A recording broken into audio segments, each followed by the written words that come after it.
folks read Dr. Ivan Meisner's article, BNI Light, It's Just Not Right? Oh, you are so going to love this, and I'm not going to paraphrase it. I'm going to read the beginning of it to you, and then we'll talk about it just a little bit. I recently received an email from someone who had visited a number of BNI groups for over several years, and he had an idea that he'd like to share. I'm interested in how I can provide my extensive list of contacts to a local chapter without having to attend the weekly meetings. We can attend a meeting about once a month while still adopting the BNI ethos and the principles of such a well-structured program. Isn't that nice? His request got me thinking, I'd like to win the Tour de France. But I'm really not a fan of all the endless exertion that's involved, and I always thought it would be amazing to win an Olympic gold medal. But the extreme workouts and conditioning, well, is that all really necessary? I've also often thought I'd like to be a great medical doctor, and as soon as I figure out how I can do that without having to deal without all the mess of blood and internal organs, yuck, then I'll get right to that. And then there's my dream of becoming a military general. I would really love to do this, but that whole U.S. military has to realize that that boot camp stuff just isn't for me.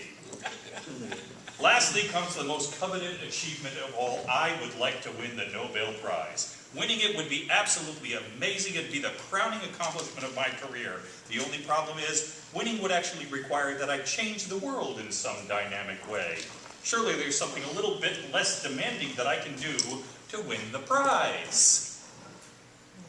And the point here being, you cannot do what we do without doing it the way that we do it. The reason that we meet week to week is because we're constantly seeing each other, listening to each other, looking and listening for ways that we can refer people to each other. Whether it's our existing client base, someone we just met, a family member, a friend. It isn't coming in here every single week and saying the exact same thing. Chuck's introduction this morning brings us a very, very good point. Who today is your ideal client? Because if I stand up in front of you each and every week and take a snapshot of this group, it's going to look different every time I take it. Even if you're sitting in the exact same chairs. Every single week, your needs, your client search may change. Your basic client might be the same, but you may come up with an anecdote or possibly someone that you've dealt with in the recent past that you may say, I had never thought of that as a possible client. And I'd like to add those folks to my client base, especially if you're dealing with types of businesses instead of just individuals like I do.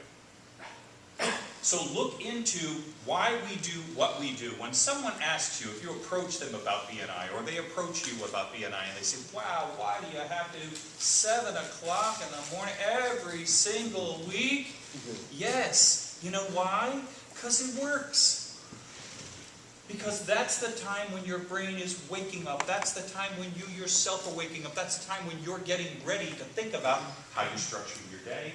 What are you putting together? How are you going to try and refer business to the people that are in the room? And you get yourself ready for it. It's a way to psych yourself up. You've got to be able to do what's required with the BNI guidelines in order to make something like this work. A lot of other splinter chapters, folks have split off, tried to do their own networking groups, and they may last for a little while. They might. But after a while, they all disseminate. And especially when you get into what we've gone through over the last couple of years.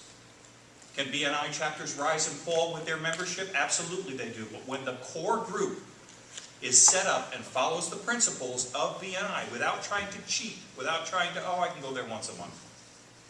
Oh, I can just give a lead every once in a while. It doesn't have to be a real referral. But doing it the exact way that we have talked about before, all of the things that we've taught, all of the things that Dr. Meisner has talked about, that's the way that a group not only survives, but grows and prospers. And when you see the amount of referral dollars that go around the room here, I think you'll know that most of the referrals in here do turn into good business. Whether or not they turn into it instantly or not is a different story. That's really up to the relationship you have with the person that's referred to you and the person that you're trying to gain as a client. But following the guidelines, doing what we've said, and doing it the BNI way is really the way to make this work for you.